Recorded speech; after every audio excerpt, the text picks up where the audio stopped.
on a lightweight rear front-wheel drive 90s Honda Civic, what would be the best starting setup for a car that can have more hop in the rear? Okay, so what I'm saying, how I'm interpreting that question is you've got a front-wheel drive car that hasn't got much weight on the rear axle, which is pretty typical, certainly in something like what you're describing, like a 90s Honda Civic. So if you are having, I assume what you mean by your question is that you're having hop in the rear and you want to get rid of that.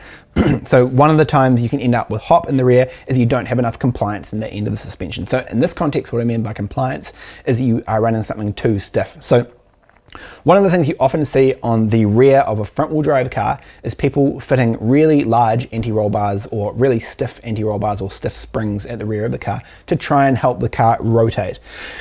Now, usually one of the reasons that's happening is because people are usually lowering their car, and this is a little bit idiosyncratic of particularly early Honda Civics, early front-wheel drive Hondas in general, that 90s sort of period, but it can happen across any brand, is that you end up with a different amount of roll center migration in the rear relative to the front. Now, I'm not going to get into the details of roll center here. It's something that it's a pretty big topic, and it is covered in quite a lot of detail inside the course itself. But essentially, it controls the amount of load transfer you have front to rear when we have the rear roll center migrating a lot more than the front. So there are better ways to fix that as far as actually doing roll center correction, which is a really important part of getting the most out of handling of many cars that have been lowered for the track. But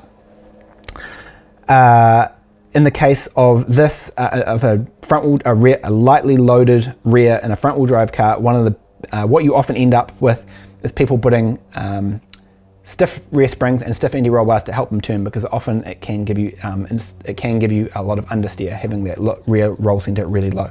So the downside of that is running the rear end really stiff to try and get the car to turn, which is, has some validity to it.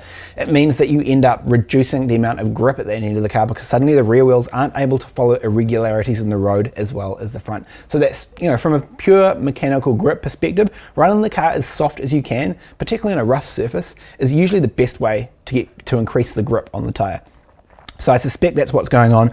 What I would say, Chris, if you haven't got a roll center correction kit and you have got your car lowered, I would look into that first. That should allow you to reduce the amount of anti-roll stiffness you've got in the back, both in terms of spring or anti-roll bar, and that should help increase your rear grip. That question was taken from one of our free live lessons. If you like free stuff and you want to expand your knowledge, click the link in the description to claim your free spot to our next live lesson. You'll learn about optimizing the performance and handling of your car on the racetrack, as well as improving your skills behind the wheel. Plus, you'll have the chance to ask your own questions, which we'll be answering live.